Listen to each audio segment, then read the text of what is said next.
समुद्र के बीचों बीच एक जहाज एक क्रेन की मदद से 500 साल पुरानी आयरन मेडन को बाहर निकालता है। जब डिस्कॉर्ड देख रही होती है, उसके आदमी उसे खोलते हैं और पाते हैं कि क्विन अभी भी जीवित है, क्योंकि वह अमर है और इतने सालों से बची हुई है। इसी बीच क्रोएशिया में अमर भाड़े के सैनिकों की एक टीम एक हथियार डीलर को रोकने के मिशन पर है। एंडी ने 6 महीने पहले अपनी अमरता खो दी थी, लेकिन वह अब भी अपने शाश्वत दोस्तों के साथ काम करती है। समूह डीलर के घर पर नजर रखता है और मौके का इंतजार करता है। जब एक गार्ड पेड़ के पास पेशाब करने आता है तो एंडी और पूर्व CIA एजेंट जेम्स उसे घेर लेते हैं और बेहोश कर देते हैं। निकी और जो बगीचे के चारों ओर चुपके से घूमते हैं और 2 और गार्डों से लड़ाई शुरू कर देते हैं। जब दुश्मन चाकू निकालता है तो जो का अंगूठा कट जाता है, इसलिए वह बदले में उस आदमी को चाकू मार देता है। फिर वह अपना अंगूठा वापस हाथ पर लगा देता है और जैसे ही घाव भरता है, अंगूठा फिर से जुड़ जाता है। इसके बाद वह जोड़ा हवा में गोलियां चलाता है और 2 कारें चुरा लेता है ताकि घर के गार्ड उनका पीछा करें। आदमी अपनी बाइक पर चढ़कर उनका पीछा करते हैं, जिससे एंडी और जेम्स के लिए अंदर जाने का रास्ता खुल जाता है और गार्ड आ जाते हैं और गोलियां चलाने लगते हैं, इसलिए दोनों छुपने के लिए दौड़ पड़ते हैं। एंडी दीवार पर एक तलवार देखती है और उसे चुरा लेती है ताकि वह उन लोगों से लड़ सके और कुछ ही सेकंड में सभी को काट गिराती है। फिर वह बाहर जाती है और एक अलग दरवाजे से अगले कमरे में वापस आती है ताकि गार्डों को पीछे से चौंका सके और उन्हें भी जल्दी से मार देती है। नदी पर पूर्व मरीन नाइल एक नाव में दिखाई देती है और घर के पीछे मौजूद लोगों को मारने के लिए गोलियां चलाती है। नाव सीढ़ियों से टकरा जाती है और नाइल को आगे बढ़ने के लिए कूदना पड़ता है। वह लगातार गोलियां चलाते हुए उन लोगों को मारती रहती है जो उसका पीछा कर रहे हैं। वह बालकनी तक पहुंचने के लिए दीवार पर चढ़ती है और जब एक गोली उसकी गर्दन पर लगती है तो उसकी शक्ति के कारण वह घाव तुरंत भर जाता है। अंदर एंडी और जेम्स भी लड़ रहे हैं, क्योंकि दुश्मन लगातार आती जा रहे हैं। वे दुश्मनों को गिराने के लिए तरह तरह की गोलियां, वार और घूंसे इस्तेमाल करते हैं। उसी समय नाइल बालकनी के ऊपर से कूदती है और एक झंडा पकड़कर अपने शरीर को दीवारों के पार झुलाती है। एक खिड़की तोड़कर अपने दोस्तों के पास पहुंचती है और आखिरी गार्ड को मार देती है। पहाड़ के चारों ओर सड़क पर पीछा भी जारी रहता है। गार्ड फायरिंग शुरू कर देते हैं तो जो और निक्की भी उसी तरह जवाब देते हैं और इस दौरान कुछ लोगों को मार गिराते हैं। जब उनकी कारें बराबर आ जाती हैं तो निक्की खिड़की से रेंगते हुए जो के पास जाने लगता है। एक दुश्मन की कार उसे टक्कर मारती है और उसकी टांग तोड़ देती है, लेकिन टक्कर के कारण वह कार सड़क से उतरकर दुर्घटनाग्रस्त हो जाती है। जैसे ही निक्की की टांग ठीक होती है, वह आने वाली बाइकों को लात मारकर गिरा देता है और आखिरकार कार में बैठ जाता है। वे वापस जाने की कोशिश करते हैं, तभी अचानक एक नया दुश्मन वाहन सामने आ जाता है। वे टकराते हैं और हमारे हीरो समुद्र में गिर जाते हैं। अब उन्हें तैरकर किनारे तक जाना पड़ता है। घर के अंदर तीनों ऊपर की मंजिल पर जाते हैं और गार्ड्स को मारते हुए बढ़ते हैं जब तक वे हथियारों के सौदागर को नहीं ढूंढ लेते। कुछ गोलियों में वे उसे बालकनी से नीचे गिरा देते हैं, जिससे उसकी मौत हो जाती है। जाने से पहले नाइल उस आदमी के संग्रह से एक भाला चुरा लेती है। शाम को जेम्स को CIA में अपने एक दोस्त का फोन आता है, जो उसे बताता है कि उन्होंने असली हथियारों के सरगना को नहीं मारा, बल्कि सिर्फ उसके एक प्यादे को मारा है। जेम्स को एक सुरक्षा कैमरे की तस्वीर भेजी जाती है जिसमें असली निशाना डिस्कॉर्ड है, जिसे नाइल अपने सपनों में पहचानती है। उसने उसे एक लाइब्रेरी में एक आदमी को मारते हुए और उसकी कुछ किताबें चुराते हुए देखा है। अगले दिन पेरिस में बुक्कर बहुत ज्यादा शराब पी रहा है, क्योंकि एंडी ने उसे टीम से निकाल दिया था जब उसने उनका विश्वास तोड़ा था। जब वह अपने अपार्टमेंट लौटता है तो देखता है कि दरवाजा खुला है और तुरंत अपनी बंदूक निकाल लेता है। क्विन वहां उसका इंतजार कर रही होती है और एक गुर्गे की मदद से तुरंत उसे अगवा कर लेती है। बुक्कर को एक बीच हाउस ले जाया जाता है, जहां क्विन समझाती है कि उसे ढूंढना आसान था, क्योंकि वह लापरवाह होकर शराब पी रहा था। वह बार बार एंडी के बारे में पूछती है और बुक्कर कसम खाता है कि उसे नहीं पता वह कहाँ है। क्विन गुस्से में है क्योंकि उसने सोचा था कि एंडी भी उसकी तरह फंसी हुई है, लेकिन असल में वह आजाद थी, अपनी जिंदगी का आनंद ले रही थी, न कि उसे ढूंढ रही थी। इसी बीच समूह थोड़ा आराम करने के लिए अलग हो जाता है। जो निक्की से कहता है कि उसे कुछ समय अकेले चाहिए और निक्की दिखाता है कि उसे कोई फर्क नहीं पड़ता, लेकिन वह समझ जाता है कि जो झूठ बोल रहा है। वह नाइल को अपने साथ ले जाता है ताकि वे उसका पीछा कर सके और वे उसे शहर के बीचों बीच घेर लेते हैं, जहां उन्हें पता चलता है कि जो बुक्कर की मदद के लिए उसे किराने का सामान पहुंचा रहा था। निक्की और जो बुक्कर के विश्वासघात को लेकर बहस में पड़ जाते हैं, लेकिन तभी नाइल आ जाती है, जिसने बुक्कर के अपार्टमेंट की जांच की थी। उसे बुक्कर नहीं मिला, लेकिन उसने दीवारों और फर्श पर खून के धब्बे देखे। कोरिया में एंडी और जेम्स ट्रॉयस से मिलने जाते हैं, जो एक और अमर है, जिसने पहले टीम में शामिल होने से इनकार कर दिया था, और वह अंदाजा लगाता है कि वही नाइल के सपने वाला आदमी है और इस बारे में बात करना चाहता है। इसलिए वह उन्हें अपनी भूमिगत लाइब्रेरी में ले जाता है, जहां वह सभी अमरों का इतिहास रखता है। कुछ किताबें गायब हैं, जिससे यह पुष्टि होती है कि नाइल का सपना असली दृष्टि है। ट्रॉयस बताता है कि उसे डिस्कॉर्ड ने लूट लिया था, जो अमरों में सबसे पहला था। डिस्कॉर्ड और ट्रॉयस पहले दोस्त थे और उन्होंने यहाँ तक देखा था कि कैसे एंडी और क्विन को 500 साल पहले धार्मिक कट्टरपंथियों ने पकड़ लिया था। चाहे ट्रॉयस ने कितनी भी मिन्नतें की, डिस्कॉर्ड ने मदद करने से इनकार कर दिया और वहां से चली गई। ट्रॉयस किसी तरह एंडी को बचाने में कामयाब रहा, लेकिन क्विन के लिए बहुत देर हो चुकी थी, क्योंकि उसे पहले ही समुद्र में फेंक दिया गया था। छुपकर रहते हुए डिस्कॉर्ड ने अपना समय, धन और शक्ति इकट्ठा करने में लगाया ताकि वह मानवता की क्रूरता से खुद को बचा सके, जो उसके हथियार डीलरों के साथ सौदों को भी समझाता है। ट्रॉयस नहीं जानता कि वह अब क्यों वापस आई है, लेकिन उसने टीम का इतिहास रखने वाली किताबें चुरा ली हैं। एंडी कबूल करती है कि उसने अपनी अमरता खो दी है और उसे चिंता है कि डिस्कॉर्ड को इसका पता चल गया होगा। कुछ घंटे बाद वे अपने सुरक्षित ठिकाने पर लौटते हैं, जहां ट्रॉयस बाकी टीम से मिलता है। जानकारी साझा करने के बाद जो को बुकर का फोन आता है, जो मिलने के लिए कहता है। निक्की और जो उसे लेने जाते हैं और घर लाते हैं, जहां कोई भी उसे देखकर खुश नहीं होता। बुकर एंडी को बताता है कि क्विन बाहर आ गई है और उसे उसकी ओर से एक चिट्ठी देता है। संदेश में एंडी से कहा गया है कि वह क्विन से उनके पुराने खास स्थान पर मिले और एंडी तुरंत अपनी कार की ओर भागती है ताकि वहां जा सके। नाइल उसका पीछा करती है और उसे मनाती है कि वह उसे बैकअप के तौर पर साथ ले जाए। घर में बुकर दोस्ती दिखाने की कोशिश करता है, लेकिन निक्की बताता है कि वे सुनिश्चित नहीं कर सकते कि उसने फिर से उनके साथ विश्वासघात नहीं किया। सफर के दौरान एंडी उस दिन को याद करती है जब उसने क्विन को खो दिया। वह जगह जल रही थी और वह इतनी गुस्से में थी कि उसने एक अजनबी आदमी को मारने की कोशिश की थी। सिर्फ अपनी प्रिय की याद ने ही उसे रोका। वे एक पेट्रोल पंप के बाथरूम पर रुकते हैं और एंडी स्वीकार करती है कि उसे डर है कि क्विन को वह पसंद नहीं आएगी जो वह बन गई है।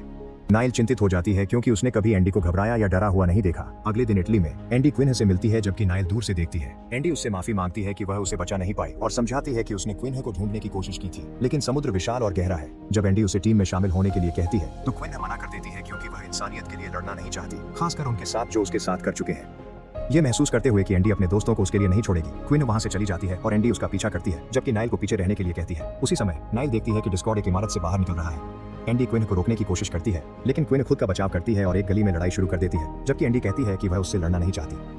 दोनों महिलाएं शानदार फाइटर हैं और अपने आसपास के माहौल का अच्छे से इस्तेमाल करती हैं। वे कुछ देर तक एक दूसरे पर वार करती रहती है, जब तक कि नाइल उन्हें रोककर यह घोषणा नहीं कर देती कि डिस्कॉर्ड उनके पीछे है। डिस्कॉर्ड बस उन्हें देखकर मुस्कुराती है और वहां से चली जाती है, तो नाइल उसका पीछा करती है। क्विन नाइल का नाम लेती है और एंडी को एहसास होता है कि उसे डिस्कॉर्ड ने बचाया था, यानी वे दोनों साथ में काम कर रही हैं।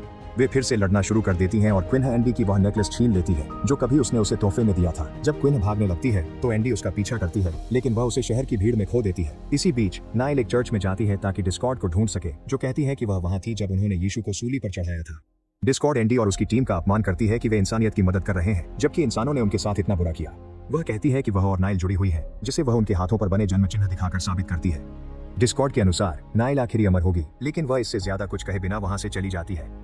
इसके बाद टीम सुरक्षित ठिकाने पर लौटती है और जो हुआ उस पर चर्चा करती है, लेकिन उन्हें आगे क्या करना है ये समझ नहीं आता। एंडी उस दिन के बारे में सोचती है जब क्विन ने उसे हार दिया था और अकेले में शोक मनाती है। तुआ बुकर से पूछती है कि क्या नाइल ने कभी एंडी को चोट पहुंचाई थी, और बुकर बताता है कि जब वे मिले थे तो उनकी लड़ाई हुई थी और नाइल ने एंडी को छुरा घोंपा था। एक किंवदंती के अनुसार तुआ निष्कर्ष निकालती है कि नाइल के पास अमृता छीनने की शक्ति है और डिस्कॉर्ड शायद उसका इस्तेमाल उन्हें खत्म करने के लिए करना चाहती है। समझाता है कि एक बार नाइल द्वारा घायल किए जाने के बाद अमर के पास अपनी अमृता सौंपने का विकल्प होता है, इससे पहले कि वह खो दे। सुबह बुकर एंडी से कहता है कि उसे जाना चाहिए, लेकिन एंडी उसे आपात स्थिति के कारण रुकने की अनुमति देती है। स्वीकार करता है कि वह चाहता है कि उसकी जिंदगी की भी समाप्ति तिथि हो ताकि उसके जीवन को अर्थ मिल सके। एक हवाई अड्डे पर डिस्कॉर्ड क्विन को एंडी की टीम से बदला लेने के लिए लगातार बहकाती रहती है। क्विन कहती है कि वह भी मानवता से बदला चाहती है, जिस पर डिस्कॉर्ड सहमत होती है। बाद में एक ट्रक इंडोनेशिया की एक परमाणु सुविधा के बाहर दिखाई देता है।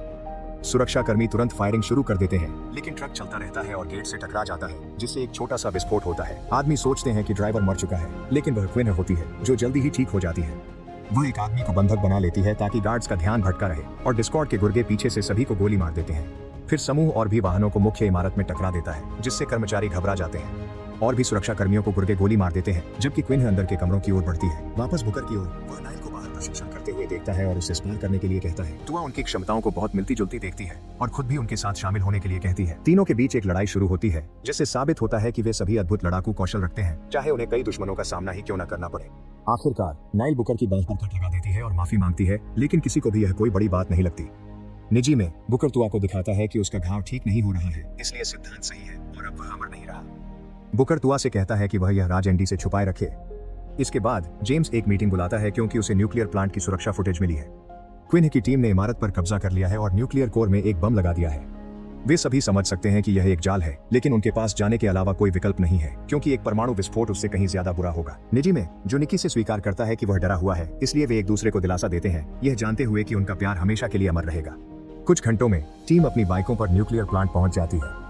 जेम्स बाहर ही रहता है और इमारत का स्कैन इस्तेमाल करके बाकी लोगों को उनके ईयरपीस के जरिए रास्ता दिखाता है। जैसे ही समूह प्लांट में खोज करता है, वे पाते हैं कि जगह जगह छोटे बम लगाए गए हैं। आखिरकार वे गुर्गों से गिर जाते हैं और चूंकि वे विस्फोटकों के पास हैं, कोई भी गोलियों का इस्तेमाल नहीं करना चाहता। हाथों हाथ लड़ाई शुरू हो जाती है, जिसमें तरह तरह की मार्शल आर्ट्स, चाकू, तलवारें और यहाँ तक की कुल्हाड़ियां भी इस्तेमाल होती हैं। गुंडे अच्छे लड़ाके नहीं है, लेकिन वे इतनी फुर्ती से चलते हैं कि टीम को अलग अलग होना पड़ता है। जैसे ही कुछ गुर्गों को कैटवॉक से फेंका जाता है, एक अचानक चली गोली से एक छोटा विस्फोट होता है, जिससे निक्की को गंभीर चोट लगती है और वह भी गिर जाता है, लेकिन वह जल्दी ही संभल जाता है। तुआ, निक्की और जो एक दरवाजा ढूंढते हैं और आगे बढ़ने का फैसला करते हैं। एक और छोटा विस्फोट इंतजार कर रहा है, लेकिन वह उन्हें सिर्फ एक सेकंड के लिए ही धीमा करता है। वे कंट्रोल रूम तक पहुंच जाते हैं और वहां डिस्कॉर्ड के और लोग उन्हें घेर लेते हैं, जिससे लड़ाई और भी ज्यादा हिंसक और घातक हो जाती है।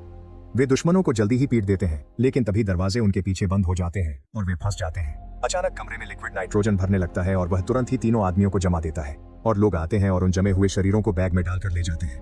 कोर रूम में दो लोग एंडी को घेर लेते हैं और उसे तेज करके गिरा देते हैं, इसलिए नाइल उसे बचाने के लिए एक खतरनाक छलांग लगाने की कोशिश करती है। हालांकि जिस पाइप को वह पकड़े हुए है वह टूट जाती है और वह गिर जाती है। उसके ऊपर मलबा आकर गिरता है। गुस्से में भरी एंडी जल्दी ही उन गोरकों को हरा देती है जिन्होंने उसे पकड़ा था, लेकिन जब वह नीचे देखती है तो उसे नाइल दिखाई नहीं देती। बाहर जेम्स कुछ लोगों को पास में देखता है और अपनी बंदूक लेकर बाहर आ जाता है। वह गोली चलाता है, लेकिन वे लोग बहुत ज्यादा है और वे उसे बहुत जल्दी पकड़ लेते हैं। एंडी परेशान हो रही है क्योंकि उसकी कॉल का कोई जवाब नहीं दे रहा है।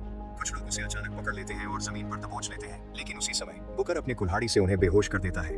अचानक दरवाजे पर एक और छोटा धमाका होता है और उनका रास्ता बंद हो जाता है, इसलिए दोनों को एक वैकल्पिक रास्ता लेना पड़ता है। जब एंडी को एहसास होता है कि डिस्कॉर्ड दरवाजों को नियंत्रित कर रहा है और वह सुरक्षा कैमरों को तोड़ देती है, बुकर देखता है कि उसकी चोटें ठीक हो रही हैं और उसे बताता है कि उसने अपनी अमृता उसे दे दी है। अगले गलियारे में वे और गुंडों को गिरा देते हैं और एंडी के हाथ में एक घाव हो जाता है। वह देखती है कि उसका घाव ठीक हो रहा है और आखिरकार बुकर की कहानी पर विश्वास कर लेती है और लोग उनका पीछा कर रहे हैं, इसलिए बुकर दरवाजे से दौड़ता है और उसे अपने पीछे बंद होने देता है ताकि एंडी मिशन जारी रख सके, जबकि वह दुश्मन का ध्यान भटकाए रखता है। एक हताश एंडी दरवाजा खोलने की कई कोशिशें करती है, लेकिन कोई फायदा नहीं होता। बुकर को कई बार गोली मारी जाती है, लेकिन वह अंत तक लड़ता रहता है, सभी लोगों को मार देता है और आखिरकार खुद भी मर जाता है। इसी बीच नाइल मलबे से रेंग कर बाहर निकलती है और कोर की ओर बढ़ती है, जहाँ उसे क्विन मिलती है। वह उसे समझाने की कोशिश करती है कि डिस्कॉर्ड उसे बहका रहा है, लेकिन क्विन उस पर हमला कर देती है। दोनों महिलाएं काफी देर तक एक दूसरे पर वार करती हैं, लेकिन आखिरकार नाइल क्विन के पेट पर वार कर देती है, जिससे उसकी अमृता छिन जाती है। जब क्विन अपने खुले घाव को देखकर हैरान रह जाती है, तभी डिस्कॉर्ड नाइल के पीछे आकर उसे तलवार से घायल कर देता है। फिर उसके आदमी नाइल के शरीर को भी उठा ले जाते हैं। अब जब बाकी टीम हार चुकी है, दरवाजा खुल जाता है और एंडी खोज जारी रखती है। आखिरकार वह मुख्य बम ढूंढ लेती है और देखती है कि क्विन ट्रिगर के साथ उसके पास बैठी है। वे दोनों कुछ बातें साझा करती हैं, जिसमें वे उस दर्शन शास्त्र के बारे में चर्चा करती हैं जिसे वे अपनी जवानी में मानती थीं, और अब वे असल में कौन है, जिससे क्विन बम को विस्फोटित न करने के लिए मान जाती है। जब एंडी देखती है कि क्विन का घाव ठीक नहीं हो रहा है, तभी उसे एक अजीब सी आवाज सुनाई देती है और वह बाहर दौड़ती है। पता चलता है कि डिस्कॉर्ड सभी शवों को 2 हेलीकॉप्टरों में ले जा रहा है। एंडी दौड़कर एक बड़ा छलांग लगाती है और कुल्हाड़ी से हेलीकॉप्टर की खिड़की तोड़कर उसमें लटक जाती है। हेलीकॉप्टर उसे गिराने के लिए गोल गोल उड़ता है, लेकिन एंडी चढ़ती रहती है जब तक कि वह पायलट्स तक नहीं पहुंच जाती। संघर्ष के दौरान हेलीकॉप्टर के रोटर ब्लेड दीवार से टकराते रहते हैं। दुर्भाग्यवश एक पायलट के पास बंदूक होती है और वह तब तक गोली चलाता है जब तक एंडी सुविधा केंद्र पर नहीं गिर जाती। क्योंकि उसे ठीक होने में कुछ मिनट लगते हैं, एक हेलीकॉप्टर भागने में सफल हो जाता है। दूसरा हेलीकॉप्टर वापस आता है ताकि डिस्कॉर्ड एंडी की ओर इशारा कर सके, उसे अपने साथ शामिल होने के लिए आमंत्रित करे। एंडी फिर से कूदती है, लेकिन इस बार हेलीकॉप्टर में रुकने के बजाय वह डिस्कॉर्ड को धक्का देती है और दोनों जमीन पर गिर जाते हैं। डिस्कॉर्ड हेलीकॉप्टर को पीछे रहने के लिए कहती है और एंडी से लड़ने के लिए आगे बढ़ती है। दोनों महिलाएं तलवारों के साथ बहुत निपुण हैं और एक दूसरे पर कई वार करती रहती हैं। ये तब तक नहीं होता जब तक वे एक दूसरे की पकड़ में नहीं आ जाती कि एंडी देखती है कि डिस्कॉर्ड के घाव ठीक नहीं हो रहे हैं। पता चलता है कि उसने अपनी अमृता खो दी है और उसकी योजना हमेशा से टीम को पकड़ने की थी ताकि वह नाइल से उनकी अमृता अपने में स्थानांतरित करवा सके। महिलाएं लड़ाई जारी रखती हैं और इस बार डिस्कॉर्ड एंडी पर हावी हो जाती है। उसे उसके धड़ के आर पार छुरा घोंप देती है, जिससे एंडी गिर जाती है। जब डिस्कॉर्ड हेलीकॉप्टर में चली जाती है, एंडी कसम खाती है कि वह अपने दोस्तों को बचाएगी। कुछ समय बाद एंडी तुआ की लाइब्रेरी में खोज करती है, उसे कुछ भी उपयोगी नहीं मिलता। वह क्विन की देखभाल करती है और उसे फिर से स्वस्थ करती है। दोनों एक दूसरे को माफ कर देते हैं। वे तैयार होते हैं और डिस्कॉर्ड को हराने के लिए साथ मिलकर काम करने पर सहमत होते हैं। जरूर सब्सक्राइब करें और नोटिफिकेशन ऑन करें ताकि आप ऐसे और वीडियो देख सकें। देखने के लिए धन्यवाद।